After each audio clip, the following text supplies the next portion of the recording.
এই জন্য পৃথিবীর নিকৃষ্ট একটা প্রতিবেশী আমরা পেয়েছিলাম এই ইন্ডিয়াকে। আমি বিশ্বের যত দেশে গেছি এইরকম প্রতিবেশী কোনো দেশের আশপাশে আমি পাইনি। অন্যান্য দেশগুলো আমাদের পরে দাঁড়িয়ে গেছে। এই যে মালয়েশিয়া আমি ছিলাম কয়েকদিন আগেও, সেখানে তারা 2004 সাল থেকে দাঁড়াতে আরম্ভ করেছে, এখন দাঁড়িয়েই যাচ্ছে।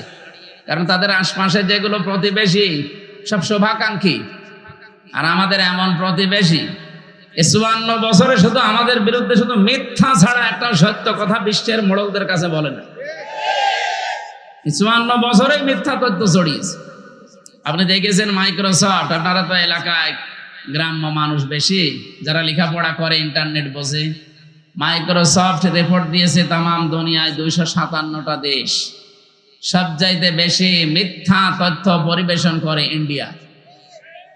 এদের যে সাংবাদিকগুলো এইগুলোও বেশ মারাত্মক। এই যে ময়ূখ রঞ্জন ঘোষ, আমার মনে হয় জীবনে কোনোদিন সত্য কথা বলেছে কিনা আমার বিশ্বাস হয় না। যত কথা বলে, আমার দেশে যারা এই যে মলম বিক্রি করে বাজারে বসে আতরায়, এরাও এত হকারি করে না। সাংবাদিক নামের একটা কলঙ্ক আমাদের দেশ নিয়ে আগস্টের 5 তারিখের পরে বহু মিথ্যা তথ্য ছড়িয়েছিল, কিন্তু সব যে মিথ্যা এটা প্রমাণ হয়ে গেছে। আমরা দাঁড়াতে পারছি না এই সমস্ত প্রতিবেশীদের কারণে। যারা আমরাও দাঁড়াতে চাই নাকি? মানুষ দাঁড়াবে কখন? যেহেতু আজ নিরাপত্তার বেষ্টনী থেকে আমরা অনেকেই বের হয়ে যাচ্ছি, আমাদের নিরাপত্তা এখন আর নেই। নিরাপত্তা দেওয়ার মালিক একচ্ছত্রভাবে চীন। এত আসতে বললে তুরস্ক, রাশিয়া, আমেরিকা, ভারত তো এখন নিজেরাই নিরাপত্তাহীনতায় ভুগতেছে। এমনি দাদার ভয় লেগে যাচ্ছে, দাদা পাগল হয়ে যাবে আর কিছুদিন যা। একটা দেশের সাথে দাদার মিল নেই। আমি কতগুলো দেশ ঘুরে আসলাম আশপাশে, শ্রীলঙ্কার সাথে ওদের মিল নেই, মালদ্বীপের সাথে মিল নেই, থাইল্যান্ডের সাথে মিল নেই, না এই যে আফগানিস্তানের সাথে একটা বর্ডার আছে মিল নেই, পাকিস্তানের সাথে তো দা কুমড়ার সম্পর্ক, এরপরে ভুটানের সাথে মিল নেই, মায়ানমারের সাথে মিল নেই। আমাদের সাথে মিল ছিল, বুবু ছিল, বুবু নেই, মিল। যাক, বুবু যখন চলে গেছে, এতদিন যারা বলতো আমাদের স্বামী স্ত্রীর সম্পর্ক আপনারা ওখানে থাকেন, কিন্তু দোলা ভাইয়ের সম্পর্ক আমরা মানি না। বুবু মানি, দোলা ভাই মানি, কারণ দোলা ভাইয়ের তো মুসলমানি দেওয়া লাগবে। এটাকে আমি বানালাম না। সূরা বাকারা 2 নম্বর পারা 16 নম্বর পৃষ্ঠা 4 নম্বর লাইনে আছে, 221 নম্বর আয়াতের মাঝের অংশে দেখেন, কোন মুশরিক পুরুষকে কোন মুমিনা নারী বিয়ে করতে পারবে না যতক্ষণ সে মুসলমান না হয়। দাদা তো এখনো মুসলমান হয়েছে, তার সাথে আপনি এতদিন মিথ্যা কথা বলেছেন জাতির লোকের কাছে যে আমাদের স্বামী স্ত্রীর সম্পর্ক হয় কি করে। দাদা হচ্ছে ফুল হাতা আর আমরা হাফ হাতা। আমরা হাফ হাতা না, এখানে কয়েকটা হয়তো ফুল হাতা থাকতেও পারে, ওই যে ছোট ছোট বাচ্চা যারা। সুতরাং আমাদের সাথে যদি এখন আত্মীয়তা করাই লাগে, দাদার এই বুড়ো বয়সে মুসলমানি দেওয়া লাগবে। আর আপনি এই বয়সে হাজাম পাবেন কোথায়? কি কথা বলছেন না কেন? হাজাম কোথায় পাবেন? বুড়ো হাজাম নিয়ে যান, ও ছাতা দেখা যাচ্ছে আগা কাটতে যে গুড়া খেতে দিচ্ছে। জীবনের মতো দাদার মুসলমানের শখ মিটে যাবে। এখানে ওনার সাথে বিয়ে করা যেহেতু জায়েজ নেই, বউ একটু সাবধানে থাকবেন, কারণ ওই গরুর মদ খাওয়া লোক তো, ওদের তো চরিত্র ঠিক নেই। হ্যাঁ, কথা বলেন না কেন? চরিত্র ঠিক আছে? তাহলে বউ কই? এখানে কি এখানে গান বেজেছিল, মদের বউ নাই, বাকিটা আর বললো না। নিজের মেয়ের ওপর পড়বে না। থাক। সম্মানিত ভাইরা, আমরা নিরাপত্তার জন্য যাদের কাছে বলি না কেন, কেউ নিরাপত্তা দেওয়ার মালিক না। নিরাপত্তা দিতে পারে শুধুমাত্র আমাদের মালিক কে? আল্লাহ আয়াতের ভেতরে 2টা কথা দিয়েছেন, আল্লাযীনা আমানু, যারা ঈমান আনে, ওয়ালাম ইয়ালবিসু ঈমানাহুম বিজুলমিন, এবং তাদের ঈমানের সাথে যারা শিরিক এবং জুলুম মিশ্রণ করে না। এখানে জুলুম মানে শিরিক। সুতরাং আমরা যদি নিরাপত্তা আল্লাহর কাছ থেকে পেতে যাই, আমাদের ইমান যাই আছে, ইমানের সাথে যেন কোনো শিরিক, কোনো জুলুম মিশ্রণ না হয়। কে কথা বলেন, কথা বলেন। আল্লাহ পাক বলেন এ পর্যন্ত বলে আমি শেষ করে দেইনি, এর পরেরটা বলার জন্য আমি এ পর্যন্ত বক্তব্য দিলাম। আল্লাযীনা আমানু ওয়া লাম ইয়ালবিসু ঈমানাহুম বিযুলমিন উলাইকা লাহুমুল আমন। নিজে এইভাবে মনে হচ্ছে কুদরতির আঙ্গুল দেখিয়ে বলছে এই মানুষগুলোই নিরাপত্তার হকদার, এরাই নিরাপত্তার হকদার যারা তাদের ইমানের সাথে জুলুম এবং শিরিককে মিশ্রণ করে না। বাংলার মানুষেরা একটু খেয়াল করে লেখেন তো, আপনি কি আল্লাহর পক্ষ থেকে এখনো নিরাপত্তা পেয়েছেন? আপনার ইমান কি শিরিক মুক্ত? না। এখন যদি বলেন শিরিক কি, আপনি এই কথা আগে ক্লিয়ার করেন। কোরআন শরীফ থেকে আমি শিরিকের যে শ্রেণী বিন্যাস পেয়েছি, শিরিক বিল জাত, শিরিক বিল সিফাত, শিরিক বিল ইখতিয়ারা, শিরিক বিল হুকুক, 120 প্রকার এভাবে সিরিয়াল করা আছে তাফসিরে। এক কথায় জবাব দিচ্ছি, সব বাদ দিয়ে দিলাম। আল্লাহ যেটা পারে ওইটা অন্য কেউ পারে, এই বিশ্বাস করার নাম শিরিক। কথা বোঝা গেছে না? আল্লাহ যেটা পারে ওইটা অন্য কেউ, বলেন বলেন। এই বাংলাদেশে বহু মানুষের মুসলমান নামের আগে মোহাম্মদ লেখে, নামের শেষে হোসাইন লেখে, কিন্তু মাঝখানের শব্দটা যাই হোক না কেন, ঈমান থাকার জন্য যেটা দরকার ওইটা তার ভেতরে পাওয়া যায় না। আল্লাহ নিজে জানিয়ে দিলেন যে আমি যেটা পারি ওটা অন্য কেউ পারে না। কেউ যদি মনে করে না যে অন্য কেউ পারে, সে আর মুসলমান নেই, সে মুশরিক। এবার বলেন তো, আইন দিতে পারে কে? এটাকে আমি বানিয়ে বলছি? আলা লাহুল খালকু ওয়াল আমরু, এ পৃথিবী বানিয়েছি আমি, এখানে সিদ্ধান্ত চলবে আমি আল্লাহর। সুতরাং এই জায়গায় যদি কেউ হাত দিয়ে বলে যে না আমরাও পারি, এই যে নারী কমিশন যে 318 পৃষ্ঠার রিপোর্ট দিয়েছে, আমি পুরাটা পড়েছি। এখানে আমি কোরআনে কারিমের প্রায় 13টা আয়াতে ওরা ভুল ধরেছে, আর 26টা হাদিস ওরা অস্বীকার করেছে একেবারে ডাইরেক্ট। যেখানে কোরআনের একটা অক্ষর কেউ যদি অবিশ্বাস করে, সে অলরেডি বেঈমান হয়ে যায়। আর পুরাপুরি 13টা আয়াতই ওরা মানে না। তার ভেতরে যেটা বললাম এটা, আলা লাহুল খালক ওয়াল আমরু তাবারাকাল্লাহু রাব্বুল আলামিন। বলেন আল্লাহু আকবার। এটা সূরা আরাফের ভেতরে আছে 8 নাম্বার পারার 16 নাম্বার পৃষ্ঠার 12 নাম্বার লাইনের 54 নাম্বার আয়াতের শেষের দিকে আছে। আল্লাহ পাক বলেন সৃষ্টি আমার, আইনও চলবে আমার। সুতরাং ওরা এখন নিজেরা জানাচ্ছে দেহ আমার, সিদ্ধান্ত আমার। কি করে হয় এটা? দেহ আপনার কে বলেছে আপনাকে? আমার এই যে 33 বছর এখন বয়স, আমি 92 সালে জন্ম নিয়েছি। বলেন তো 91 সালের আগে হামজা নামে আমি কিছু ছিলাম? বলেন কি ছিলাম? হালাতা আলাল ইনসানি হিনুম মিনাদ দাহরি লাম ইয়াকুন শাইআম মাযকুরা। রব্বুল আলামিন বলেন আমার নামেই মনে করেন আল্লাহ আয়াতটা দিয়েছেন হামজা। 33 বছর এখন চলে তোমার, 34 বছর আগে তুমি তো উল্লেখ করার মতো কিছু ছিলে না। আমার নাম ছিল না, ঠিকানা ছিল না, পরিচয় ছিল না। কুষ্টিয়া জেলার সদর থানার হালসায় আমার বাড়ি, এটা ছিল। কারণ আমার মা বাবার বিয়েই হয়েছে 34 বছর আগে।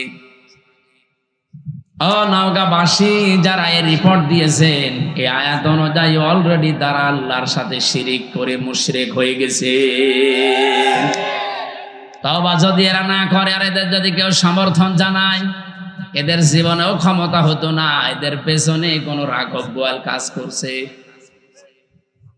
আপনাকে বাস্তবতা বোঝেন। ভারতে কোরআনের 26টা আয়াতের বিপক্ষে ওরা কেস দিয়েছে কোর্টে।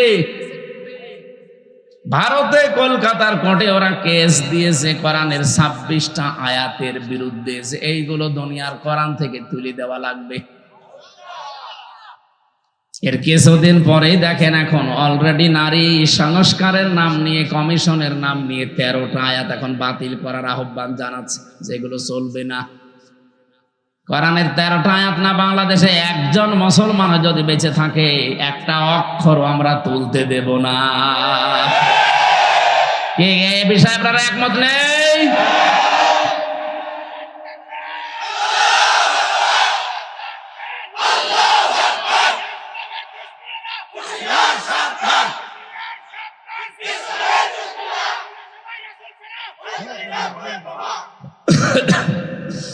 নওগাঁবাসী, আমি আবার বলছি, ঈমান যতটুকু আছে এটা আপনি নির্ভেজাল করবেন। আমি আবার বলছি, বারবার রিপিট করতাম না, নবীজিও মাঝে মাঝে গুরুত্বপূর্ণ কথা হলে 3 বার বলতেন, আর যেটার কোনো গুরুত্ব নেই তিনি জীবনে একবারও বলেননি। আমার যে দীর্ঘ একটা হাদিস পড়েছিলাম, এর ব্যাখ্যায় 7টা আছে, আমরা এর ভেতরে একটা পয়েন্ট এটা আছে, যদি তুমি এই পৃথিবীতে অনর্থক কথাবার্তার, অনর্থক কাজ থেকে নিজেকে বাঁচিয়ে রাখতে পারো, মহান আল্লাহ তোমার জন্য 2টা নিয়ামত বরাদ্দ করে দেবে। আমরা যাব সামনে ওইদিকে। তাহলে এখান থেকে যে বলতে চাই, আল্লাহ যেটা পারে ওটা অন্য কেউ, আবার বলেন আল্লাহ যেটা পারে অন্য কেউ, সন্তান দিতে পারে শুধুমাত্র পীর সাহেব। কে?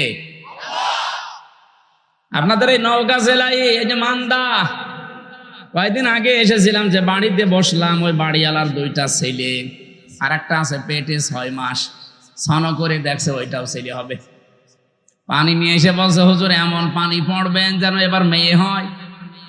মনে হচ্ছে আমি ডাউনলোড করে নিয়ে এসেছি। আর বগুড়া গাবতলী তারেক জিয়া সাহেবের গ্রামে একবার গিয়েছিলাম গত বছর, এক লোক এসে বলছে, হুজুরে আপেল পড়িয়ে দিন। আমি সূরা ফাতিহা পড়ে ফু দিলাম, আমার কানের কাছে মুখ নিয়ে বলছে, এমন আপেল পড়বেন যেন এবার ছেলে হয়। কেন? আমার বারবার মেয়ে হয়, তো এই জন্য আপনারা দিয়ে আমি আপেল পড়াচ্ছি। আপেল দিলাম ফেলে, আপেল কই? ফেলে দিস। আরে ভাই, আপেল পড়ে যদি ছেলে হইতো, আমার 3টা মেয়ে হইতো না? ম্যাডামের শুধু আপেল খাওয়াতাম। কি বিশ্বাস দেখেছেন হুজুরের উপরে? এই বিশ্বাসটা যদি আল্লাহর উপরে 100 ভাগ করতো, আমার মনে হয় আল্লাহ দিলে দিতে পারতো। আমি পারবো? আমি পারলে আমারটা পারতাম না? মেয়েরা যারা এসেছেন, এক কথায় শিরিক যেন জীবনে না ঢোকে। আল্লাহ যেটা পারে পৃথিবীর অন্য কেউ। একেবারে নির্ভেজাল থাকা লাগে। আপনি আমল কম করেন, নামাজ রোজা জিকির আজকার একটু তো হালকা পাতলাও থাকে, কিন্তু ইমানের ভেতরে যদি একেবারে নির্ভেজাল হন, শিরিক মুক্ত থাকেন, আমি গ্যারান্টি দিতে পারি আপনাকে আল্লাহ জান্নাত দিবেন। কিন্তু একেবারে গাড়ি গাড়ি পাহাড় পরিমাণ ইবাদত করে বসে আছেন, শিরিক নিয়ে আল্লাহর কাছে গেলে, সূরা ফুরকান 19 নম্বর পারা 1ম নাম্বার পৃষ্ঠা 4 নম্বর লাইনে 23 নম্বর আয়াত, আল্লাহ পাক বলেন, কাদিমনা ইলা মা আমিলু মিন আমালিন ফাজআলনাহু হাবাআম মানসুরা। কোন মানুষ যদি শিরিক মিশ্রিত আমল নিয়ে আমার কাছে ধরা দেয়, হঠাৎ দেখা দূরের কথা, ওর মুখের উপরে ধুলি কণার মতো নিক্ষেপ করব। যেন আমাদের জীবন যেন এরকম না হয়ে যায়। আমরা নিরাপত্তা চাই কার কাছে? শিরিক মুক্ত হওয়া লাগবে। বোঝা গেছে? 2 নম্বরে বলেছিলাম, আপনাদের হয়তো অনেকেরই মনে নেই, বিজুলমিন, জুলুমকে যদি আপনি মিশ্রণ না করেন। জুলুম কি? যে জিনিস যেখানে রাখা দরকার ওইটা ওই জায়গায় না রেখে কেউ যদি অন্য জায়গায় রেখে দেয়, সেটা হয় জুলুম। বলেন, এই যে টুপিটা, এটা রাখা দরকার আমার মাথায়, কেউ যদি এটা মাথা থেকে নামিয়ে পায়ের কাছে রাখে, এটা টুপির ওপরে জুলুম। কথা বলা লাগবে। আমার পায়ের নিচে একটা স্যান্ডেল আছে, ওর স্থানী পায়ের নিচে, ওইটা যদি আমি এখন তুলে মাথায় নিয়ে ঘুরি, এটা স্যান্ডেলের উপরে জুলুম। যেই জিনিস যেখানে স্থান পায় ওটা ওখানে রাখা দরকার, ওটা অন্য জায়গায় নিয়ে গেলেই তার সাথে জুলুম হয়। আপনার বিবেকে কি বলে বলেন তো? 92 ভাগ মুসলমান আমরা এখানে বাস করি, এই কোরআন থাকার দরকার ছিল সংসদে। এই কথা বলেন না কেন? এই 54 বছরে আমরা নিয়ে যেতে পেরেছি, এটা কোরআনের উপরে জুলুম। আপনি যাই মনে করেন, কোরআনের উপরে একটা জুলুম হচ্ছে, কারণ এটা এসেছে রাষ্ট্রীয় ফরমান হিসাবে। আপনি এই তথ্য পাবেন সূরা রাদ 37 নম্বর আয়াতে 13 নম্বর পারা 13 নম্বর পৃষ্ঠা 13 নম্বর লাইনে আছে, ওয়া কাযালিকা আনজালনাহু হুকমান আরাবিয়্যা। অবশ্যই আমি আপনার প্রতি যে কোরআন নাযিল করেছি এটা সাধারণ জিনিস না, এটা হুকুম। এটা কি? এটা আইন হিসাবে নাযিল করলাম, যার বাংলা নাম আমরা বলি সংবিধান। এটা সংবিধান হিসাবে নাযিল হয়েছে। যদিও আজকের তেলাওয়াতকৃত আয়াত ওই লাইনে না, আজকে পারিবারিক জীবন নিয়ে একটা আয়াত পড়েছি। আমরা পারিবারিক জীবনের কিছু সমস্যা আজকে আয়াত দিয়ে তুলে ধরবো এবং সলিউশন দেব এই আয়াত থেকেই ইনশাআল্লাহ। আমরা আজকের আয়াত থেকে যতটুকু বুঝলাম যে আমরা যদি আল্লাহর কাছ থেকে নিরাপত্তা পেতে চাই, কিছু কিছু পয়েন্ট আমাদের মানা লাগবে। 1 নম্বরে জীবনে কোনোদিন শিরিক যেন না থাকে, যদি থাকে আজকে থেকে তওবা করে ওটা বাদ দিন। 2 নম্বরে আমাদের জীবনে যেন জুলুম না থাকে। কি কথা বলেন না কেন? শব্দটা যদিও শুনতে ছোট মনে হচ্ছে, এত বড় মারাত্মক একটা শব্দ এই জুলুম। আমার আল্লাহ পাক আরশ পর্যন্ত কাঁপন ধরে জুলুম যদি কোনো জায়গায় দেখে। কোরআন শরীফে সূরা সূরা 25 নম্বর পারা 6 নম্বর পৃষ্ঠা 13 নম্বর লাইনের 42 নম্বর আয়াত একটু পড়বেন। আমি পড়লে আমার শরীরে কেমন যেন কম্পন ধরে। ইন্নামাস সাবিলু আলাল্লাযীনা ইয়াজলিমুনান নাস। আল্লাহ পাক বলেন, আমি নিজে মামলা দেব, নিজে অভিযোগ দায়ের করব, নিজে কেস করব তাদের বিরুদ্ধে যারা মানুষ হয়ে মানুষের উপরে জুলুম করে। যারা ভিকটিম আছেন এখানে বলেন তো আয়াত অনুযায়ী বাংলাদেশে 15.5 বছরে আমরা অনেকেই বসে আছি যারা মানুষ হয়ে মানুষের উপরে জুলুম করেছে। এক কথা বলেন না কেন? বিনা কারণে বহু মানুষ এই দেশে জুলুমের শিকার হয়েছে। আমি চাই ম্যাডামকে 6 বছর না, ওনার তো 1 দিনও জেলে রাখা জুলুম হয়েছে। কারণ ওনার যে মামলা দিয়েছিলেন পুরাটা বানোয়াট। আপনি এতিমের মাল আত্মসাৎ করা এই মামলা দিয়েছেন যেই টাকার জন্য, ওই টাকা আরো 7 গুণ বৃদ্ধি হয়েছে। ওনারে আরো পুরস্কার দেওয়ার দরকার ছিল। কিন্তু যারা টাকা পাচার করেছে তাদের এখন আপনি কি করবেন বলেন? এই যে দরবেশ, ওর মাথা চুল থেকে পা পর্যন্ত পুরা সাদা, আমার মনে হয় ভেতরে বাইরে সবই সাদা। এক কথা বলছেন কেন? 36,000 কোটি টাকা চুরি করিস 7টা ব্যাংক থেকে। জীবনে আপনি কোনোদিন যদি গণনা করতে দেওয়া হয় আপনার হাত ব্যথা হয়ে যাবে, এক জীবনে গুণেও শেষ করতে পারবেন না। 36 কোটি টাকা না, 36,000 কোটি টাকা। একজনে যদি এত টাকা চুরি করে, ম্যাডাম খালেদার 2 কোটির জন্য যদি 6 বছর জেল হয়, এই লোকের জেল হওয়া দরকার কিয়ামত পর্যন্ত। আর হাসিনার ছোট বোন এ আল্লাহর ওলি, এরপর পারমাণবিক কেন্দ্র থেকে 76,000 কোটি টাকা শুধু একজন নিয়েছে, আর বাকিগুলো তো বাদই দিলাম। এ দেশটা যেভাবে ফোকলা করে ফেলেছেন, শান্তিতে তো নেই। এই যে বাইরে কয়েকদিন আগে সিঙ্গাপুরে ছিলাম, মালয়েশিয়া ছিলাম, এই শয়তানরা সব এখন যে সমস্ত দেশে থাকে ওখানে বানিয়েছে সাহেব পাড়া, কিন্তু থাকতে পারে না, থাকে সব হোটেলে। মালয়েশিয়া যে হোটেলে উঠলাম, সিঙ্গাপুরে যে হোটেলে উঠলাম, নিচে নেমে দেখি 2 জন চা খাচ্ছে। কি গো হুজুর, আমরা আগেই পালিয়েছি। পালালেন কেন? আপনার না 620টা বাড়ি, ওই যে চট্টগ্রামের ওইটার ভূমি মন্ত্রী ছিল, 620টা বাড়ি বানিয়েছে শয়তান। একটা বাড়িতেও থাকতে পারে না, এখন থাকে হোটেলে, তাও চুরি করে। হুজুর দোয়া করবেন, তখন দোয়া বের হয়, আর ভালো লোকের কাছে দোয়া চেয়েছে। আমার মনে হয় এই 9 মাস যদি থাকতো আরো 200 বাড়ি বানাইতো। এক কথা বলেন না কেন? সব দর বাবার টাকায় বানাইতো। বলেন বলেন। এই জুলুম যা করেছেন, জুলুমের এখন আল্লাহ নিজে শোধ নিচ্ছেন আপনাদের উপরে। আলা তাহসাবান্নাল্লাহা গাফিলান আম্মা ইয়ামালুজ জালিমুন। সূরা ইব্রাহিমের 42 নম্বর আয়াতের প্রথম অংশে আছে 13 নম্বর পারা 19 নম্বর পৃষ্ঠা 12 নম্বর লাইনে আছে। আল্লাহ পাক বলেন, হে নবী, আপনি কি মনে করেন যে আমি জালেমদের কোনো খবর রাখি না? কে বলেছে?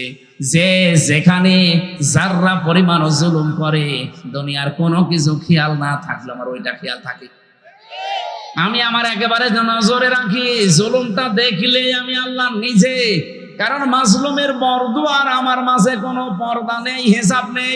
ও শুধু বলতে দেরি, পৌঁছাতে দেরি হয় না।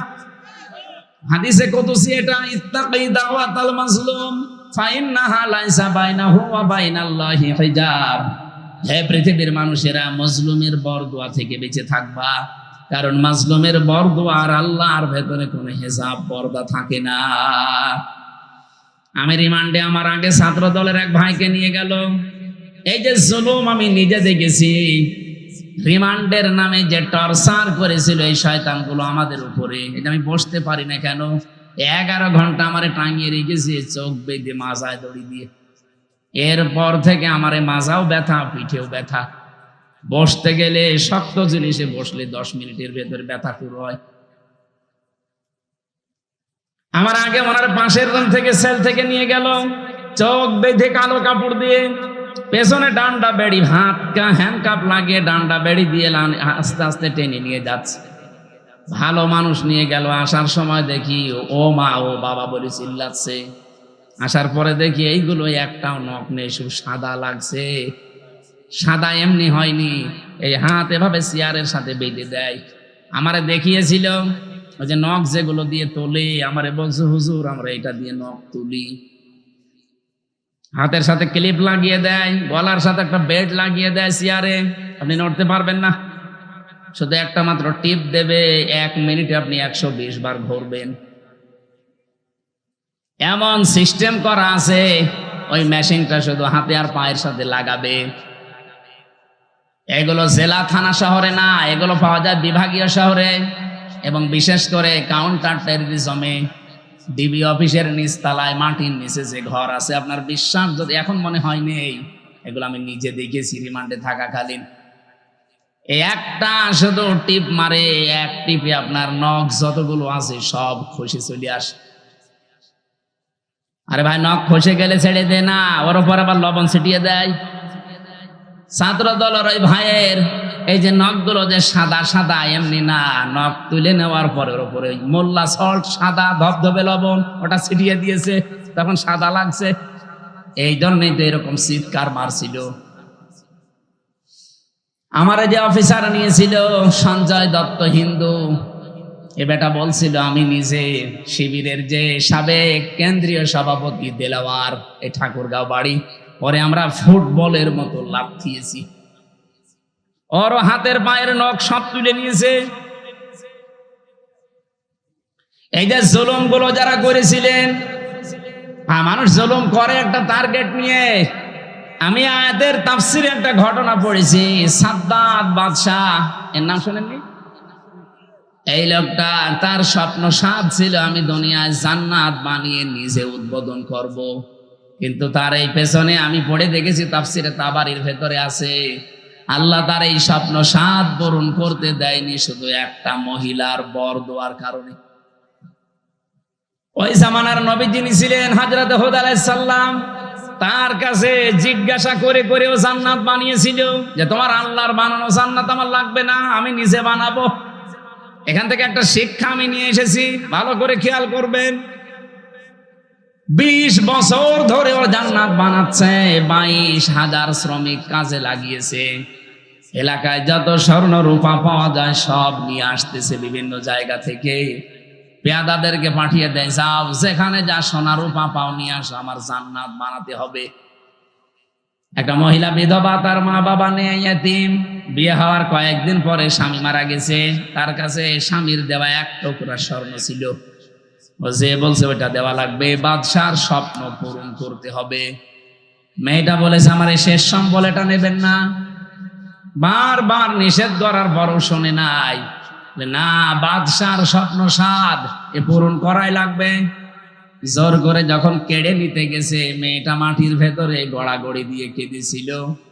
তাফসিরে ফিজিল কি তাবারির মুফাসসির লিখেছেন, ওই দিন সঙ্গে সঙ্গে মেয়েটা বর্দ দিয়েছে, এই মাজলুম অবস্থায় আল্লাহ আমার জীবনের শেষ সম্বলটুকু যে কেড়ে নিল, তাকে তুমি স্বপ্ন পূরণ করতে দিও না। এ দোয়াটা কবুল হয়ে গেছে। এই লোকটা জান্নাত যেদিন উদ্বোধন হবে, এত সিকিউরিটি দেওয়া, একটা পিপিলিকা আসার মতো কায়দা নিয়ে এত সিকিউরিটি দেওয়া, হঠাৎ জান্নাতের মেন গেটে যাওয়ার পরে দেখে একটা ফকির বসা। জিজ্ঞাসা করছে এখানে আসলে কি করে? ফকির ওখান থেকে বলে, বাদশাহ ঘোড়ার পেট থেকে একটু কানটা কাট করেন, আমার কিছু কথা আছে। বলে পরে না, এখনই বলবো। এখনই বলবো মানে কে তুমি? এত গরমে কথা বলো। ওপর থেকে যখন মাথাটা নিচের দিকে একটু দেওয়ার সিস্টেম ছিল, কান যেহেতু দিয়েছে, কানের কাছে মুখ নিয়ে বলে, আমি দুনিয়ার সাধারণ ফকির না, আমি ফেরেশতা আজরাইল। আল্লাহ আমাকে পাঠিয়েছেন এই মুহূর্তে তোমার জান কবজ করার জন্য।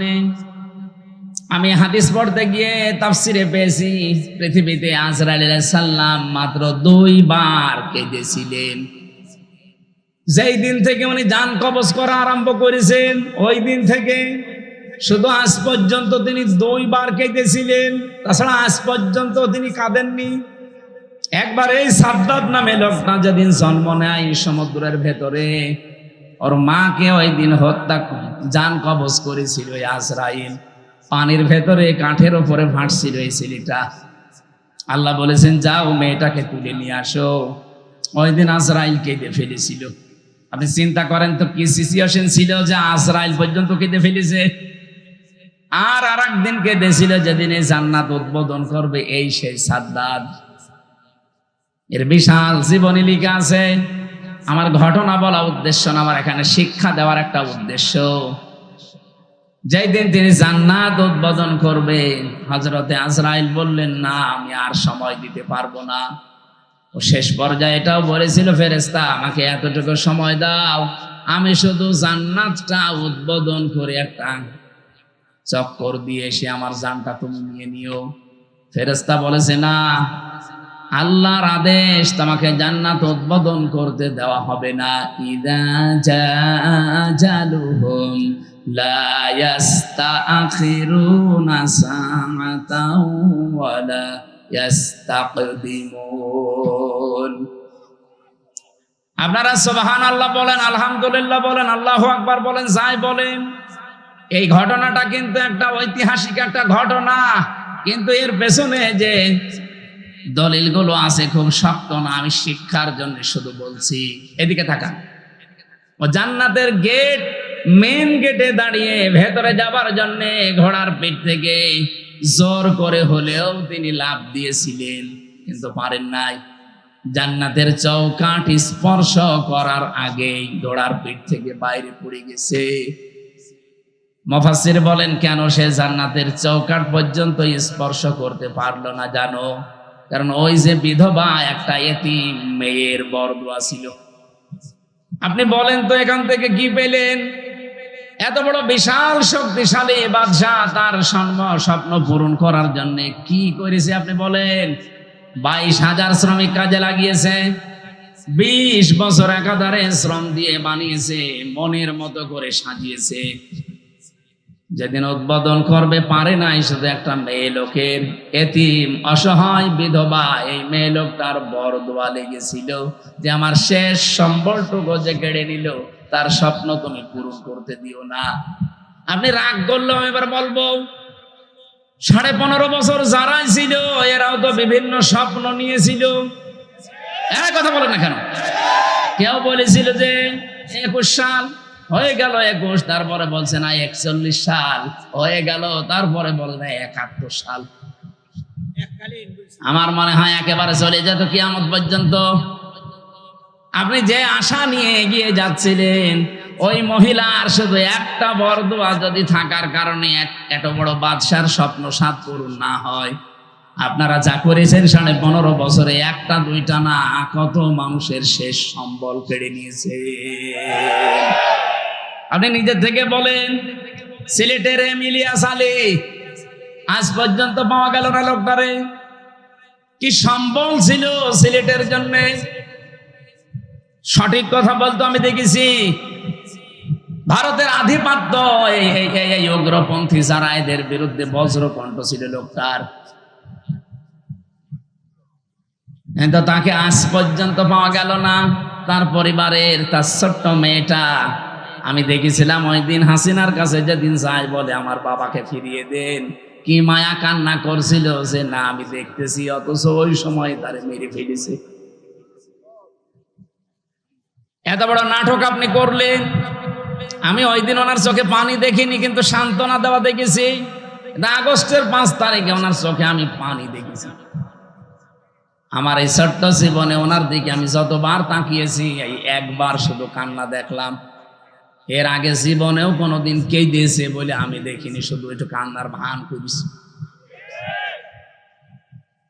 আপনার পেছনে, আপনার এই চেয়ারের সাথে কত মানুষের হাহাকার লেগে আছে আপনি জানেন। আমার মেয়েটার পিছন ভ্যান ধরে ঝুলছিল, এরপরও আপনার মন গলে নাই।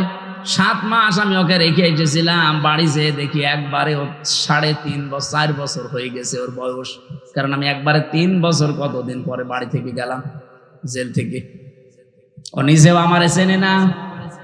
যেদিন আমি জেল থেকে বাড়ি গিয়ে নিচতলায় দাঁড়িয়েছি, ওই ছোট মেয়েটা আমারে বলছে, হুজুর আমাদের বাড়ি আসেন। ও মনে করছে এরকম হুজুর বহু আসে, 3 বছরে এটা মনে হয় হুজুরই হবে। আমি যে ওর বাবা, ও জানে না। কারণ এই 3 বছরে তো জীবনে ওরা দেখিনি আমি। আমার সাথে দেখা সাক্ষাৎ পর্যন্ত, আমার যোগাযোগ পর্যন্ত বিচ্ছিন্ন ছিল। আমার আর মাওলানা মামুনুল হক আর তারেক জিয়া সাহেবের বন্ধু গিয়াসউদ্দিন মামুন ভাই, এই 3 জনের দিকে সিসি ক্যামেরা তাক করে রেখেছিল। 24 ঘন্টা আমাদের সাথে কেউ যেন না তাকায়, কথাও কেউ যেন না বলে ভয়। ওরা সব স্বরাষ্ট্র মন্ত্রণালয় থেকে বসে বসে দেখতো। ওই যে বুড়ো শয়তানটা স্বরাষ্ট্রমন্ত্রী, যেটা ওটা ওখান থেকে মনিটরিং করতো, দেখতো আমাদের সাথে কেউ কথা বললে, রিপোর্ট দিলে তার চাকরি শেষ। সিসি ক্যামেরার আওতার বাইরে থেকে দাঁড়িয়ে ওই মুখ নাড়িয়ে নাড়িয়ে দেখতাম আমার সাথে কথা বলতো কারারক্ষীরা। সবচাইতে বেশি কষ্ট দিয়েছে গিয়াসউদ্দিন মামুন ভাইরে আর অপু সাহেব রে, তারেক জিয়া সাহেবের পিএসকে। বিশেষ করে অপু ভাই জীবনে আমার যে উপকার করেছে জেলখানার ভেতরে, আমি জীবনেও বলতে পারি না। যেখানেই যাই, বিশেষ করে তাহাজ্জুদের নামাজের পরে আমার ওনার নামটা এমনি মনে চলে আসে, আল্লাহ অপু মিয়াকে তুমি মাফ করে দিও, বলেন আমিন। উপকার যে করেছে আমি কৃতজ্ঞতা স্বীকার করি। তা বলেন তো, আমি একটা ছোট মানুষ, ওই সময় আমার 30 বছর বয়স ছিল, এখন নাই 33। কি করেছিলাম এত আমি, যে আমাকে এত শাস্তি দেওয়া লাগবে আপনার? 3টা বছর আমি জানি না যে বাইরে কেউ বেঁচে আছে না মরে গেছে। পরে বের হয়ে শুনছি আমার দাদা মরে গেছে, আমার আপন দাদা, যে আমাকে মাদ্রাসায় পড়িয়েছিল। আমি শুনলাম আমার চাচা তো এক ভাই ছিল, সে মরে গেছে। আমার একটা শালা ছিল, সেও মরে গেছে, চাচা তো শালা। আমার নানি বেঁচে ছিল, উনিও মারা গেছে। আমার নানা ছিল, উনিও মারা গেছে। একটাও আমি জানিও না, কারণ আমার কাছে কেউ খবর দিত না। ভয়ে আসবে কি করে? সিসি ক্যামেরা দেখলেই তার পরের দিন আবার পানিশমেন্ট দিত। ওই দূর থেকে মুখ নাড়িয়ে হাতের ইশারায় বলতো যে আপনার অমুকে অমুক। আমি বুঝতাম যে হয়তো কেউ মরে গেছে আজকে। নিজেকে আপনি এই জায়গায় একটু দাঁড় করিয়ে বলেন তো, কি কড়াকড়ি করতো আমার সাথে। এই জুলুমটা করে আপনি কি পেলেন? এখন তো নিজেই দেশান্তরিত হয়ে বসে আছেন। কি কথা বলছে না কেন? জুলুম করবেন না কারো উপরে, এটা আল্লাহ জীবনও সহ্য করে না। এত বড় নিকৃষ্ট একটা জিনিস, এত বড় বাদশার শুধু একটা মাজলুমের বরদোয়ার কারণে তার জান্নাত উদ্বোধন করা দূরের কথা, চৌকাঠে আল্লাহ পা দিতে দেয়নি। আর আপনি বিশাল স্বপ্ন সাথ নিয়ে বসে আছেন এত বড় বড় জুলুম করে। কত মানুষকে আয়না ঘরে রেখে তার জীবন শেষ করে দিয়েছেন। রিমান্ডে আমার যে মাটির নিচে নিয়েছিল, যে ঘরে ওরা নিজেরাই বলতো যে পাশ দিয়ে যেটা দেখতে পাচ্ছেন এই ড্রেন, এর ভেতরে কত মানুষকে আমরা কারেন্টের শক দিয়ে মাছের খাবার বানিয়ে দিয়েছি। এরকম অবস্থায় আপনি কি দিক দ্বারা ঠিক থাকবে আপনার? এরপরে আমার বলছে আপনাকে যা বলতে বলি এটা যদি ম্যাজিস্ট্রেটের কাছে না বলেন আপনার বউ তুলে নিয়ে আনবো। আপনি কত বড় ইমানদার যে এই সময় ঠিক থাকতে পারবেন বলেন? এই শেষ পর্যায়ে 10 দিন একাধারে অত্যাচার করার পর আমার মাথার চুল থেকে পায়ের তালু পর্যন্ত 1 ইঞ্চি জায়গা বাকি নেই যেখানে টর্চার করে নাই। শেষ পর্যন্ত আমার সহ্যের বাইরে চলে যাওয়ার পরে বললাম, যান, যা বলবেন বলেন, আর কি করবেন। যে বলছে আপনার বউ তুলে নিয়ে আনবো, তখন আর কিছু বলা যায়? আর কারণ ওদের তো চরিত্র নেই, ও তাই তুলে নিয়ে আসবে।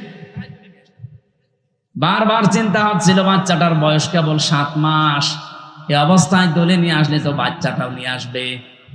আর যেখানে আমারে রাখে এত বড় বড় মশায় আমারে কামড় দেয়, ওরা আসলে এমনি মশার কামড়ে মরে যাবে। এই জন্য বললাম যে যান স্যার, যা ভাল লাগে করেন, আপনারা যা বলতে বলেন আমি বলবো। সব জামাত ইসলামের বিরুদ্ধে, শিবিরের বিরুদ্ধে। আর আমি আকিস গ্রুপে চাকরি করতাম, আকিস গ্রুপের বিরুদ্ধে এই কথাগুলো লিখে নিয়েছে, অথচ একটা কথাও আমার না। ওরা 10টা পয়েন্ট লিখে আমার সই করে বলছে হুজুর সই করেন, আপনারা ছেড়ে দেব। তখন আমি 164 বসতাম না, সই করে দিলাম ম্যাজিস্ট্রেটের সামনে। পরে শুনছি ওইটা আমার জবানবন্দি ওরা লিখে নিয়েছে, এই যে কায়দা কৌশল করে প্রতারণা। আল্লাহর বিচার আছে। 10 দিন পরে আমি যে জেলে যেয়ে দেখি ওই ম্যাজিস্ট্রেট যেটা আমার সই করেছিল প্রতারণা করে মিথ্যা বলে, ও দেখি জেলখানায়। কি গো হুজুর, আমার বউ আমারে মামলা দিয়েছে। ঠিক করেছে, সই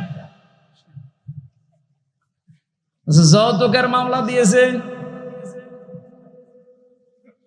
এই জুলুমগুলো যারা করেছিলেন, এই জুলুমের কারণে আল্লাহ রাব্বুল আলামিন জালেমদের স্বপ্ন সাধ পূরণ করতে দেয় না। যে যত বড় বড় আশা নিয়ে রেখেছিলেন, একটা আশাও কিন্তু জালেমদের পূরণ হয়নি। আর সামনে যদি কেউ জুলুম করে তার আশাও পূরণ হবে। আরো জোরে বলেন হবে না? তা আল্লাহর গ্যারান্টি কয়েক জায়গায় পেয়েছি আমি। এটা 1 নম্বরে পেয়েছি সূরা ইব্রাহিমের ভেতরে, 2 নম্বরে সূরা শুরার ভেতরে, 3 নম্বরে সূরা আনামের ভেতরে। যারা জুলুম করে আমার আল্লাহ তাদের সেদ কেটে দেয়, ওদের স্বপ্ন সাত পর্যন্ত আর যেতে পারে না। কোরআনে কারীম জানিয়েছে, সূরা আলে ইমরানের ভেতরে আছে, ইন্নামা নুমলি লাহুম লিয়াজদাদু ইসমা ওয়া লাহুম আযাবুম মুহিন। অবশ্যই মানুষের পাপ যখন সীমা ছাড়িয়ে যায়, সীমা লঙ্ঘন করে ফেলে লোকটা, তখন ওই লোকটার জন্য অপমানজনক শাস্তি আল্লাহ রেডি করে রাখে। নওগাঁবাসী, আমাদের জীবনে যেন এরকম কিছু সামনে না আসে। চেয়ারে কারা আসবেন আমরা জানি না, যারা আসবেন তারা যেন নিজের ওপরে, পরিবারের ওপরে, সমাজের ওপরে, রাষ্ট্রের ওপরে, জনগণের ওপরে জুলুম করবেন না। কথা বলেন না কেন? বারবার বলছি, আহ্বান জানি, এটা রেকর্ড হচ্ছে, সারা দেশ চলছে। যারা আসবে জুলুম করবেন না। 15 বছরের শিকড় যদি কেটে ফেলতে পারে আল্লাহ, 5 বছর যদি জুলুম করেন না, 5 বছর পরে আপনার বাড়ি ঘরও কিন্তু এই জালেমদের মতো শ্মশান হয়ে যাবে। আপনি দেখেন জালেমদের বাড়ি ঘরের দিকে তাকিয়ে, সব এখন ওজাড় গৃহ পড়ে আছে, জনশূন্য, কেউ আর ওর কাজ দিয়েও যায় না। সেটা আমি কিশোরগঞ্জ থেকে আসার সময় ড্রাইভারকে বললাম, এই বাড়ির সামনে একটু দাঁড়ান। ওখানে উপরে লেখা দেখছি, ওই সাইনবোর্ডটা আছে, কেন্দ্রীয় কার্যালয়, জেলা কার্যালয়। আমি নাম নিলাম না, বললাম এখানে দাঁড়ান তো একটু দেখি। ভেতরে একটু তাকিয়ে দেখি 4-5 জন প্রসাব করছে, কেউ এদিকে, কেউ এদিকে, কেউ এদিকে। মনে আছে জামাত বদ্ধ টয়লেট চলছে। 28 আগস্টের 5 তারিখের আগে এই বাড়িটা কত জমজমাট ছিল, এই অফিসটা। এই কথা বলছে না কেন? ওর পাশে নাকি টর্চার সেলও বানিয়ে রেখেছিল। ওদের বিরুদ্ধে কেউ গেলে তাকে টর্চার পর্যন্ত করতো ওই জায়গায়। অথচ আজ নীরব হয়ে পড়ে আছে, এখন পায়খানা হয়ে গেছে। আজকে আসার সময় কে যেন বলছিল, কেন্দ্রীয় কার্যালয় যেটা ওই জালেমদের, ওইটাও নাকি এখন টয়লেট হয়ে গেছে। ওটা এখন নাকি জেনার কারখানা। রাতের বেলা গিয়ে নারী পুরুষ ওখানে নাকি অনেকে জেনা করে। বলেন নাউজুবিল্লাহ। কোরআনে কারিমে আছে কোন জায়গায় যদি জুলুম হয় ওই জায়গা পর্যন্ত আল্লাহ অভিশপ্ত করে দেয়। এই জন্য আমরা আবার বলছি ভাই, জীবনে আর যাই করেন যেন জুলুম করবেন না। আল্লাহ রাব্বুল আলামিন এই পৃথিবীতে যত জায়গায় জুলুম করা নিষেধ করেছেন তার অন্যতম এখানে একটা জায়গা আছে। সূরা আলে ইমরানের 14 আমিন বলেন, এদিকে তাকিয়ে থাকবেন। প্রথমে 7টা জিনিসের নাম পাবেন, এরপরে 3টা জিনিস আমার আল্লাহ পুরস্কার ঘোষণা দিয়েছেন। এই পুরস্কার পাওয়ার জন্য আমার আল্লাহ 7টা গুণ আমাদেরকে অর্জন করার আহ্বান জানিয়েছেন। এই 14, 15, 16, 17 এই নাম্বার আয়াতগুলো থেকে এখন আমি তাফসীর করছি। সূরা আলে ইমরান, যুজ্জিনা লিন-নাসি হুব্বুশ শাহাওয়াতি মিনান নিসাই ওয়াল বানিন। আল্লাহ পাক বলেন, আমি শোষণ করে দিয়েছি, আকর্ষণীয় করে দিয়েছি, আমি লোভনীয় বস্তু বানিয়ে দিয়েছি, আসক্তি তৈরি করে দিয়েছি এই পৃথিবীতে 7টা জিনিসের উপরে। তার 1 নম্বরে নারী। 1 নাম্বার কি? এই জন্য দুনিয়ায় এই জায়গায় খুব সেন্সিটিভ থাকা লাগবে। মেয়েদের প্রতি আকর্ষণ, মেয়েদের প্রতি আসক্তি, তাদের প্রতি ভালোবাসা, লোভ, চিত্রাকর্ষণ এগুলো আল্লাহ বানিয়ে দিয়েছেন। এই জায়গাতে খুব সেন্সিটিভ থাকা লাগবে আমাদের। বিশেষ করে এখন যে তথ্য প্রযুক্তির যুগ চলছে, মোবাইলে যারা কথা বলেন বিভিন্ন জায়গায়, ইমোতে বলেন, হোয়াটসঅ্যাপে বলেন, মেসেঞ্জারে বলেন, আর যাই বলেন না কেন খুব সাবধানে কথা বলবেন, কারণ আপনার প্রতিটা কথা কিন্তু রেকর্ড করা হচ্ছে। এই কথা বলছেন, আপনি হয়তো টের পাচ্ছেন না যে না এটা আবার কে ধরবে মানে আমি রিমান্ডে আমার শুনিয়েছিল, কোথায় আমার ম্যাডামের সাথে আমার মায়ের সাথে সাতক্ষীরা থেকে একজন কল দিয়ে কি বলেছে ওটা দেখি রিমান্ডে 2য় দিন আমার শোনায়। কি গো, ওদের কাছে এমন উন্নত মেশিন ওরা ইসরায়েল থেকে নিয়ে এসেছিল, ওরা যারা ট্র্যাক করে তারা একেবারে নাড়ি নক্ষত্র পর্যন্ত বের করে। আপনি একটা মিথ্যা কথা বলবেন, জীবনেও ছাড় পাবেন না, ও পরের দিন আবার ওটা দেখাবে। এই যে যারা পরকীয়া প্রেমী আছেন, নিজের স্ত্রী বাদ দিয়ে অন্যের সাথে যাদের লাইন আছে, আপনি দেখবেন যদি ব্রেকআপ হয়ে যায়, ওই মহিলা যদি ওইটা রেকর্ড করে রাখে, তারপরে আপনার দেশে চলাফেরা করা, সংসারে তখন অশান্তির শেষ থাকবে না। এরকম কোন লাইনে কেউ আছেন কিনা? যদি থাকেন একটু হাত তুলে দেখান, আল্লাহ আপনাকে দেখি। হ্যাঁ ছেলে, ও আরাম লাগছে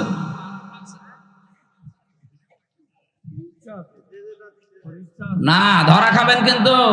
দেখলেন না টাকলা মুরাদ মাত্র 6 মিনিট 5 সেকেন্ডের অডিও কল, তাও ফাঁস হয়ে গেছে। ওর মন্ত্রিত্ব শেষ, ওর এমপিগিরি শেষ, দল থেকে বাদ। আর কি অপমান! অত 6 মিনিট 5 সেকেন্ড না, এরকম হাজার হাজার মিনিট আমাদের এখন রেকর্ড হয়ে আছে। আমাদের এগুলো যদি আমার আল্লাহ ফাঁস করে দেয় কি হবে আপনি টের পাচ্ছেন? এগুলো তো আমি পারি না ভাই, এটার জন্য নিয়ে আসতে হবে আলাদাভাবে বক্তা নিয়ে আসতে পারেন এগুলোর জন্য। যাদের এই যে রাত 10:30 পর্যন্ত কথা বলালেন, কি করলো তোরা? হ্যাঁ, ওরমাল মানে ও গামছা। তো এখন আমি আয়াত শুরু করছি, এটা দিলে হবে মানুষকে?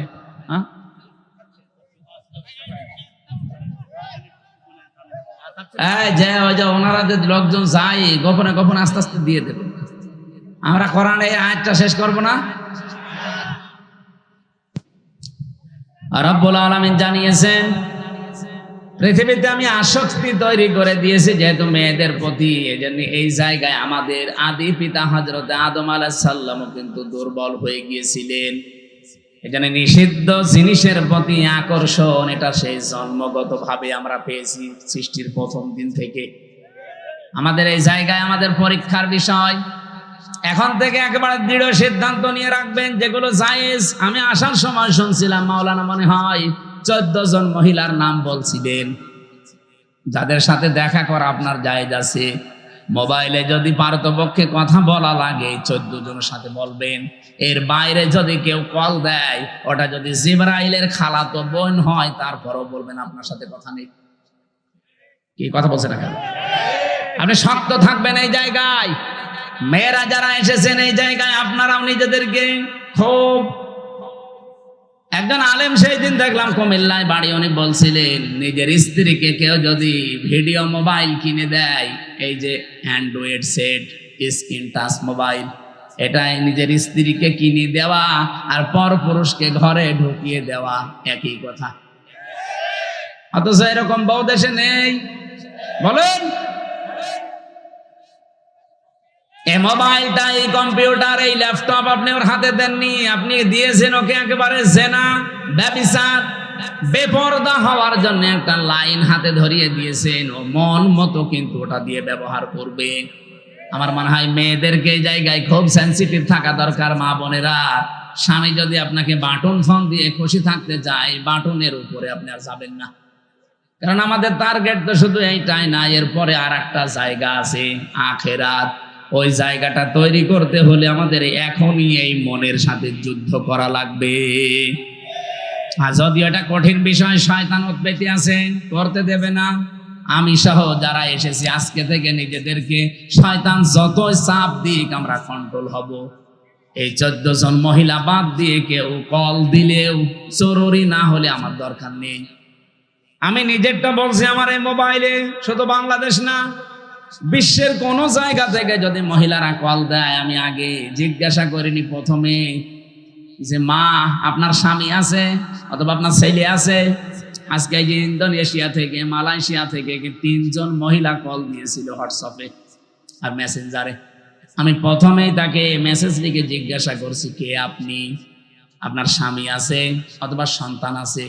যদি স্বামী সন্তান থাকে, কোনো যদি কিছু চাওয়ার লাগে, আপনার কোনো মাসলা মাসাইল লাগে, তাদেরকে দিয়ে জিজ্ঞাসা করান। আপনার সাথে আমি কথা বলতে পারবো না, কারণ আমার মোবাইল ট্যাগ হয়। আপনার সাথে আমি কি কথা বলতে যে কি কথা বলবো, ওইটা রেকর্ড করে আপনি ছেড়ে দেবেন। তখন মানুষ বলবে হামজা গেল গেল। হ্যাঁ, কথা বলছে না? আমার সাথে তো চোখের মতো লেগে আছে সব। আর খুব জরুরি যদি নাসড় বান্দা হয়, মেসেজ দেয় যে না আমার খুব দরকার, ওই আমার পাশে যে মাওলানা হুসাইন আহমেদ থাকে, ওর কাছে বলি যে তুমি বলো যে আমি হামজা বলছি, যা বলার বলছি। ও মনে করে যে হুজুরি বলছে, যা বলার বলে। ফতোয়া শুধু আমারে জিজ্ঞাসা করে, মাসলা যদি কোরআন হাদিস কেন্দ্রিক হয় বলি যে এইটা জান। আজকে সকাল 11টায় এসেছে ভারত, বসিরহাট থেকে 2 জন স্বামী আর স্ত্রী। ওরা যদিও বলছিল যে হুজুর বিষয়টা গোপন রাখবেন, আমি শিক্ষার জন্য বলছি। ওই লোকটা তার দ্বিতীয় বউ নিয়ে এসেছে। প্রথম বউটার কাছে অনুমতি নেয়নি, দ্বিতীয় বিয়ে করেছে গোপনে। 8 বছর বিয়ে করে একটা ছেলেও আছে 8 বছরের, 4 বছরের, মানে ছেলে সহ বিয়ে করেছে। 4 বছর বয়স ছিল ছেলেটা, আর 8 বছর বিয়ে করেছে। এখন বয়স হয়ে গেছে। নিয়ে আসার পরে বড় বউ রাখছে, না এই বউ যদি থাকে আমি তোমার ভাত খাবো না, এই বউ বাদ দেওয়াই লাগবে। এটা আমাদের বাংলাদেশ, ভারত, পাকিস্তান এই সমস্ত দেশে একটু সমস্যা। কারণ দ্বিতীয় বিয়েকে মানুষ খারাপ মনে করে, আর মনে করো চরিত্র খারাপ, এই জন্য বিয়ে করেছে। অথচ চরিত্র ঠিক রাখার জন্য যার একটা বিয়ে করেছে, এটা কেউ বলে না। আর এটা একটা যে জায়েজ কাজ, তারপরও আমরা ঘৃণা করি, খারাপ ভাবি। কি এই এলাকায় নেই? যত ভালো বউ নিয়ে বাস করেন, আর একটা বিয়ে করে দেখেন গোপনে, আপনার 14 গোষ্ঠী উদ্ধার করবে। অথচ এটা যে একটা জায়েজ কাজ, আল্লাহর নির্ধারিত বিধান। এই যে নারী কমিশন যে রিপোর্ট গুলো দিয়েছে, তার ভেতরে এইটা একটা। তারা বলছে না বিয়ে যে পুরুষেরা একাধিক বিয়ে করে, এটা মহিলাদের প্রতি বৈষম্য। এক মহিলাও 4টে বিয়ে করবে। এক মহিলা 4টা বিয়ে করলে যদি সন্তান হয়, কোন বাপের পরিচয় দেবে? এই কথা বলছে না। ওরা যে রিপোর্ট গুলো দিয়েছে, একটাও মানুষের রিপোর্ট না। আমার মনে হয় সবগুলো মেয়াদ উত্তীর্ণ গাঁজা খেয়ে রিপোর্ট দিয়েছে। কারণ মেয়াদ আলা গাঁজা খেলিয়ে মানুষ এ কথা বলে না। আমার কুষ্টিয়ার লালনের মাজারে তো মানুষ গাঁজা খায় দেখি, ওরা মেয়াদ আলা গাঁজা খায়, এই জন্য ওরা এত বেশি উল্টা পাল্টা বকে না। আর এই মহিলাগুলো সব মেয়াদ উত্তীর্ণ গাঁজা খেয়েছে, এই জন্য কোরআনে কারিমের উপরে হাত দিয়ে তারা ভুল ধরছে। উনি আমারে বলছিল আমার বউ, ছোট বউটা আমি সাথে করে নিয়ে এসেছি আজকে। আমি বললাম নিচে বসান। ওই যে দুইজন ছিল আমার সাথে। কি মাসলা জিজ্ঞাসা করতে চান বলেন? যেহেতু স্বামী আপনার সাথে আছে অসুবিধা নেই। স্বামীটা বলছে আমার বড় বড় যন্ত্রণায় সহ্য করতে না পেরে আমি শেষ পর্যন্ত আমার এই বউটাকে এক মজলিসে 3 তালাক দিয়েছি। কথা বুঝতেছে? এখন ফতোয়া দেন তো, আমি এই বউকে রাখবো না ছেড়ে দেব? আমি 2টা মত বললাম যে আমার দেশে আবু হানিফা রহমতুল্লাহ আলাইহির মত অনুযায়ী আমরা চলি বেশি, নাকি আমাদের এই উপমহাদেশে অধিকাংশ আমরা আবু হানিফার মত অনুযায়ী চলি বেশি। আমাদের মাযহাব অনুযায়ী নিয়ম হচ্ছে এক জায়গায় এক বৈঠকে 3 তালাক দিলে তালাক হয়ে যাবে। এখনো যে 3টা ইমাম আছে, অন্যান্য আরো আলেমদের মত আছে, সে মত আমি নিজেও মানি না, কিন্তু আমি ওই মতগুলো শ্রদ্ধা করি। এই জিনিসটা আমাদের নেই, এই জন্য ইসলাম আজ পিছিয়ে যাচ্ছে। আমি আলেমদেরকে বলছি, আপনি অন্যের একটা মত মানেন না, ঠিক আছে, কিন্তু তার মত এটা শ্রদ্ধা করা লাগবে। ইমাম আবু হানিফা রহমতুল্লাহ আলাইহির সাথে অন্যান্য ইমামদের মত একেবারে পুরা উল্টা। ইমাম আবু হানিফা জানিয়েছে সূরা ফাতিহা যদি নামাজে কেউ পড়ে তার নামাজই হবে না। ইমাম শাফি বলছে, ইমাম শাফি রহমতুল্লাহ আলাইহি বলেন নামাজের ভেতরে যদি কেউ সূরা ফাতিহা না পড়ে তার নামাজই হবে না। এটা পুরা উল্টা না? বলেন বলেন। একজন বলছে হবেই না, আর একজন বলছে না পড়লে হবে না। পুরা উল্টা। কিন্তু তারা মতটা শ্রদ্ধা করতো। কোনোদিন আপনি তাদের ভেতরে কোনো বিদ্বেষ, হিংসা, অহংকার মানি না এ কথা ছিল না। উনি বলতো এটা আমার মত, মানলে মানেন, না হলে ওনার মতটা আমি শ্রদ্ধা করি, কিন্তু আমি ওইটা মানি না। আমি আল্লাহর ওই বান্দা বসিরহাট থেকে যারা এসেছিল আজকে বললাম যে ভাই আপনি মুসলমান, আপনারা তো বিপদে আছেন ভারতে। বলছে হ্যাঁ খুব বিপদে আছি। আপনার এই বউটাকে এখন 2টা মত আছে, আপনি যে মত অনুসরণ করে চলেন ওইটা মেনে চলেন। আমাদের মাযহাব অনুযায়ী এই নিয়মটা যে আপনার বউ যেহেতু তালাক হয়ে গেছে অন্য আরেকজনের সাথে বিয়ে দেবেন, সে সংসার করার পরে ইচ্ছা করে ছেড়ে দেবে, তালাক দিয়ে দেবে, 3 মাস 10 দিন পরে আপনি তারপরে বিয়ে করে ফেলবেন, এইটা একটা নিয়ম। আর একটা মাযহাব আছে, ওটা এক বৈঠকে বা 1 মাসের ভেতরে যদি 1000-1,00,00,000 তালাক দেন 1 তালাক হবে। তাহলে ওইটা আর একটা মত, ওটা 3 মাসে 3 হায়েজে 3 তালাক দেওয়া লাগে। ওটা যদি আপনি ওই মত অনুসরণ করে চলেন আপনি ওইটাও মানতে পারেন। এখন ওনারে বলে দিয়েছে আমি 2টা মত, উনি যেটা মেনে যেই মাযহাব মেনে চলে চলুক, আমার অসুবিধা নেই। আমি তো ওইটা মানি না, কিন্তু আমার শ্রদ্ধা করা লাগবে। আজ আমরা এই দেশে যারা বিভিন্ন ভাবে ইসলাম কায়েমের চেষ্টা করছি, এই যে যারা জামাত ইসলাম করে, তারা কথা শুনতে শুনতে 54 বছর পর্যন্ত আমরা দেখছি তাদের বিরুদ্ধে একটা মিথ্যা তহমত দেওয়া আছে যে এরা মওদুদীর অনুসরণ করে চলে। মওদুদী কি কোনো ফেকার ইমাম ছিলেন? বলেন বলেন। তাকে আমরা অনুসরণ করছি কি কি কোন বসে? তিনি দার্শনিক ছিলেন, তিনি রাষ্ট্র চিন্তা করতেন, রাষ্ট্র নিয়ে তিনি অর্থনীতি নিয়ে চিন্তা করতেন। এই যে ইসলামী ব্যাংকের যে থিওরি তিনি দিয়েছেন, সুদ মুক্ত ভাবেও যে ব্যাংকিং ব্যবস্থা চালানো যায়, এই যে জমি জায়গা যারা চাষ করে খান এখান থেকে যে সুদ থেকে বাঁচা যায়, যারা এই যে 1 লাখ টাকা আমি এই ভাইরে দিলাম, 1 বিঘা জমি নিলাম, যতদিন আমি চাষ করে খাবো ততদিন জমি ফেরত দেওয়া লাগবে না, যখন টাকা ফেরত দেব তখন জমি ফেরত নিয়ে নেব। এটার নাম কি? এই যে বন্ধ। এটা জায়েজ আছে, অথচ এলাকায় বহু মানুষ মনে হয় আপনারা করেন না।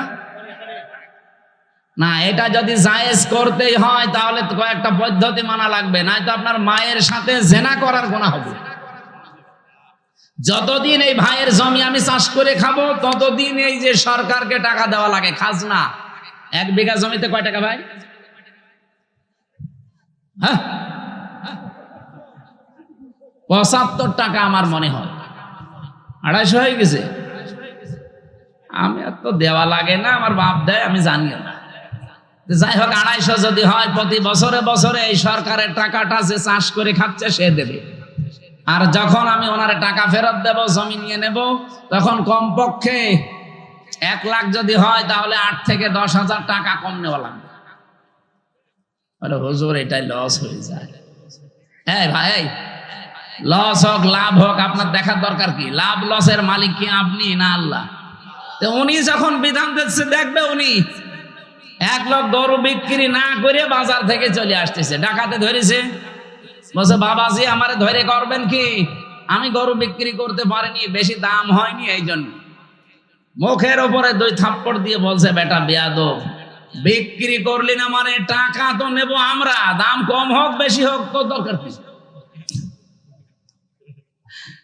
লাভ লসের মালিক কি আপনি? কে? উনি যে নিয়মটা দিচ্ছে এইটা মানে আশা করছে এখন থেকে এই সিস্টেম মেনে চলবেন। আর একটা নিয়ম আছে, এই যে খেয়ে দেয়ে শোধ, জমে দিলাম, এটা কি বলে কোনটা, এটা জায়েজ আছে। আর একটা নিয়ম আছে 3 নাম্বার, আমি ওনারা 1 বিঘা জমি দিলাম, প্রতি বছরে বছরে উনি 2 মণ ধান বা 10,000 টাকা আমারে দিয়ে দেবে 1 বছরে, এটা জায়েজ আছে। কারণ 1 বছরে 1 বিঘা জমি থেকে অন্তত 10,000 টাকা উপায় করা কোনো ব্যাপার না। এই এলাকায় তো আরো বেশি হওয়ার কথা, 3-4 বার লস হয়। ও জিনিসপত্রের দাম কমে গেছে এই জন্য, তাহলে টাকাও কমিয়ে নেবেন। যদি দাম কমে যায় এভাবে, তাহলে টাকাও কমিয়ে দেবেন। আমার ভাইরা, আমি যে কথা বোঝাচ্ছিলাম, সাজ্জেদ আবুল আলা মওদুদী রহমাতুল্লাহ আলাইহি, ওনার কাছ থেকে একটা থিওরি হয়তো জামাত ইসলাম নিয়েছে, যে রাষ্ট্রে গণতান্ত্রিক পদ্ধতিতে ইসলাম কায়েম করা যায়। পদ্ধতিটা ভুল হতে পারে, সেখান থেকে একটা জিনিস শুধু ওনারা নিয়েছে। অন্যান্য যারা ইসলামী দলে আছে প্রত্যেকে এক একজনের কাছে থিওরি গুলো তারা নিয়েছে। যে আমাদের সবার মূল তো এক থাকা দরকার, যে আমি অন্যের মত মানি না, কিন্তু তার মতটাকে শ্রদ্ধা করা লাগবে। এই জিনিস যতদিন বাংলাদেশের মানুষের ভেতরে না আসবে, এই দেশে দিন কায়েম হওয়া সম্ভব না। এই ছোটখাটো বিষয় নিয়ে মত পার্থক্য তৈরি হয়ে যাবে। এই জন্যে মানুষ যে এক জায়গায় হবে কি নিয়ে কি দিয়ে, সেই কথা সূরা আলে ইমরানের 64 নম্বর আয়াতে আল্লাহ ঘোষণা দিয়েছে, কুল তাআলাউ কুল ইয়া আহলাল কিতাবি তাআলাউ ইলা কালিমাতিন সাওয়াইন বাইনানা ওয়া বাইনাকুম আল্লা না'বুদা ইল্লাল্লাহ। আমার ওইদিকে বিষয় না, আমি একটা টাচ দিলাম। মেয়েদেরকে আল্লাহ যেহেতু আকর্ষণীয় করে বানিয়েছে, লোভনীয়, এর প্রতি একটা আসক্তি বানিয়ে দিয়েছে, এই জন্য আমাদের এই জায়গায় খুব সেন্সিটিভ থাকা লাগবে, সতর্ক থাকা লাগবে এদের বিষয়ে। মেয়ে লোককে আমার আল্লাহ পরীক্ষার সবচাইতে বড় বস্তু বানিয়েছে। শয়তান এদেরকে জাল হিসাবে ব্যবহার করে রাস্তায় নিয়ে আসে। এই জন্য মেয়ে লোক যখন বাড়ি থেকে বাইরে আসবে, সাজগোজ করে পারফিউম দিয়ে সেন্ট মেখে বাইরে আসা মেয়ে লোকের জন্য জায়েজ নেই, হারাম। বলেন নাউজুবিল্লাহ। সম্মানিত মা বোনেরা, আপনার সাজগোজ, সেন্ট, পারফিউম এগুলো ব্যবহার করার জন্য আপনার উপযুক্ত জায়গা আপনার স্বামীর বেড। এই বিছানা শুধু বাইরে আপনি এগুলো করতে পারবেন না, যেহেতু আপনাকে শয়তানের জাল হিসাবে শয়তান ব্যবহার করবে। নবীজি জানিয়েছেন, আমরা আজকে থেকে সতর্ক হয়ে যাব এই জায়গা থেকে, যে আমরা কোনো দিন যেন নিজের মেয়েকে, বউকে, নিজের ফুফুকে, মাকে, শাশুড়িকে, খালাকে বেপরদা করে রাস্তাঘাটে ছেড়ে না দেই। আয়াতের তাফসিরে লিখেছে, একজন মহিলা যদি বেপরদায় চলার কারণে জাহান্নামী হয়ে যায়, কমপক্ষে 4 জন পুরুষ সাথে করে নিয়ে যাবে। বলেন নাউজুবিল্লাহ। 1 নম্বরে তার বাবাকে ধরবে, বলবে গার্জিয়ান ছেলে তুমি আমাকে কন্ট্রোল করোনি। 2 নম্বরে তার বড় ভাইকে ধরবে। 3 নম্বরে তার ছেলে বড় স্বামীকে ধরবে। 4 নম্বরে তার বড় ছেলেকে ধরবে। অনগাবাসী একটু নিজের দিকে তাকিয়ে বলেন, হয় আপনি কারো বাবা হবেন, নাই কারো বড় ভাই হবেন, নাই কারো স্বামী হবেন, নাই কারো ছেলে হবেন।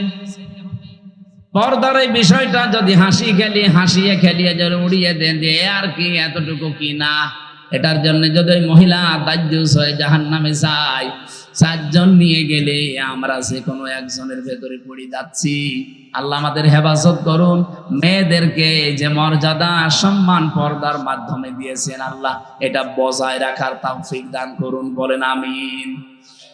দুনিয়াতে আল্লাহ পাক জানিয়েছেন, আমি পরীক্ষার বস্তু আরো কয়েকটা বানিয়েছি, তার নাম্বারে অল বানিন, সন্তানাদি। ছেলে মেয়ে, স্ত্রী পুত্র, এগুলো আমার আল্লাহ আমাদের কাছে পরীক্ষার বস্তু বানিয়েছেন, লোভনীয়, আকর্ষণীয়, ভালোবাসার জিনিস এগুলো। এগুলোর পেছনে ফিরতে যে, চলতে যে আমার বিশাল আখিরাতের জীবন যেন আমি নষ্ট করি না ফেলি। সূরা মুনাফিকের ভেতরে আল্লাহ আমাদের জন্য ওয়াজ করেছেন, ইয়া আইয়ুহাল্লাযীনা আমানু লা তুলহিকুম আমওয়ালুকুম ওয়ালা আওলাদুকুম আন যিকিরিল্লাহ ওয়া মান ইয়াফআল যালিকা ফাউলাইকা হুমুল খাসিরুন। ওহে যারা ঈমানের দাবি করো, কখনো তোমাদের সন্তান আদি আর সম্পদ আদি এগুলো যেন আল্লাহর জিকির, আল্লাহর আইন, আল্লাহর বিধান থেকে তোমাদের গাফেল করে না দেয়। যদি এরকম কেউ করে থাকো, আমি আল্লাহ বলছি সে জীবনে ক্ষতিগ্রস্ত হয়ে যাবে। বলেন নাউযুবিল্লাহ। এই ওয়াজটা আমার নিজের জন্যই মনে করেন। আজকে থেকে আমি নিজেই সংশোধন হয়ে চলবো। যত মহব্বতের জিনিস সন্তান হোক, তার পেছনে পড়ে আল্লাহর বিধান নামাজ, তার পেছনে পড়ে আল্লাহর বিধান রোজা, তার পেছনে পড়ে আল্লাহর বিধান যাকাত, এগুলো যেন আমি লঙ্ঘন না করি, নষ্ট না করি। আল্লাহ আমাকে নিজে এবং যারা এখানে শুনছি প্রত্যেককে আমল করার তৌফিক দেন। বলেন আমিন। এরপরে আল্লাহ কোরআনে দিয়েছেন, আল কানাতিরিল মুকান্তরাতি মিনাজ যাহাবি ওয়াল ফিদ্দাতি ওয়াল খাইলিল মুসাওয়ামাতি ওয়াল আনআমি ওয়াল হারস। এই পৃথিবীতে পঞ্জীবিত সোনা, পঞ্জীবিত রূপা, ব্যবসার মাল এবং ভালো ভালো বাড়ি গাড়ি, শস্য ক্ষেত, এগুলোর প্রতি মহব্বত, ভালোবাসা, আকর্ষণ, আসক্তি আমি আল্লাহ তৈরি করে দিয়েছি। কিন্তু দুনিয়ায় সব এগুলো ভোগের বস্তু। যালিকা মাতাউল হায়াতিদ দুনিয়া আল্লাহু ইনদাহু হুসনুল মাআব। আমি আল্লাহর কাছে উত্তম কিছু আছে যেগুলোর খবর এখনো তোমরা জানো না। সে কথাটা জানাতে আল্লাহ এখানে তিনটা বৈশিষ্ট্যের কথা আমাদের জানিয়েছেন। কুল আউনাব্বিউকুম বিখাইরিম মিন যালিকুম লিল্লাযীনা তাকাউ ইনদা রাব্বিহিম জান্নাত তাজরি মিন তাহতিহাল আনহারু খালিদিনা ফিহা ওয়া আজওয়াজুন মুতাহহারাতুন ওয়া রিদওয়ানুম মিনাল্লাহ আল্লাহু বাসীরুম বিল ইবাদ। নবী আপনি বলুন, আমি কি তোমাদেরকে এমন উত্তম কিছু বিষয়াদি জানাবো, সেগুলো কি যারা তাকওয়া অবলম্বন করে, আল্লাহকে না দেখে ভয় করে চলার নীতি, এগুলো নিয়ে দুনিয়ার জীবন চালাতে থাকবে। চোখ বন্ধ হয়ে গেলে এদের রবের কাছে বাগান তৈরি করা আছে, যার তলদেশ দিয়ে নদী আর নহর প্রবাহমান, চিরকাল সেখানে থাকবে, কেউ তাকে বের করে দেবে না। ওয়াজওয়াজুম মুতাহহারা, পবিত্র স্ত্রী আল্লাহ তাদের জন্য সেখানে রেডি করে রেখেছেন। রিদওয়ানুম মিনাল্লাহ, সবচাইতে বড় বিষয় আল্লাহ নিজে তাদের উপরে সব সময় খুশি থাকবেন। বলেন সুবহানাল্লাহ। আল্লাহু বাসীরুম বিল ইবাদ। আল্লাহ পাক বলেন, আমার বান্দাদের প্রতি আমি খুব সূক্ষ্ম দৃষ্টি রেখে চলি। এজন্য আমাদের প্রতি আমরা যাই করি, ইন্নাল্লাহা খাবীরুম বিমা তা'মালুন, যা করছি সব একজন দেখতে পাচ্ছে। এই দৃঢ়তা, এই বিশ্বাস যত বেশি যার ভেতরে বদ্ধমূল হবে, তৈরি হবে বিশ্বাসটা, ওর জীবন তত পরিচ্ছন্ন হবে। আমি সহ প্রত্যেকের জীবনে আয়াতগুলো আল্লাহ অনুধাবন করে মেনে চলার তৌফিক দিন। আপনাদের অনেক রাত হয়ে গেছে, 12টা বাজে, অনেকে উঠে চলে যাচ্ছে না। এই অবস্থায় আমি আর কথা বলতে চাচ্ছি না। মেয়েদের জীবনে নিয়ে যে সমস্ত বইগুলো লিখেছিলাম জেলে থাকাকালীন, বাইরে এসে আপনারা যদি পারেন ওগুলো নিয়েছেন গাড়ি থেকে। আল্লাহুম্মা আমিন। লা ইলাহা ইল্লা আনতা সুবহানাক ইন্নী কুনতু মিনাজ জালিমিন। এই মোনাজাত বসে করেন, বসে মাথা নিচু করেন, চক্ষু বন্ধ করেন। জীবনের যত অপরাধ আছে সব স্মরণ করবেন। রব্বানা আতিনা ফিদ দুনিয়া হাসানা ওয়া ফিল আখিরাতি হাসানা ওয়া কিনা আযাবান নার ওয়া আদখিলনাল জান্নাতা মা'আল আবরার।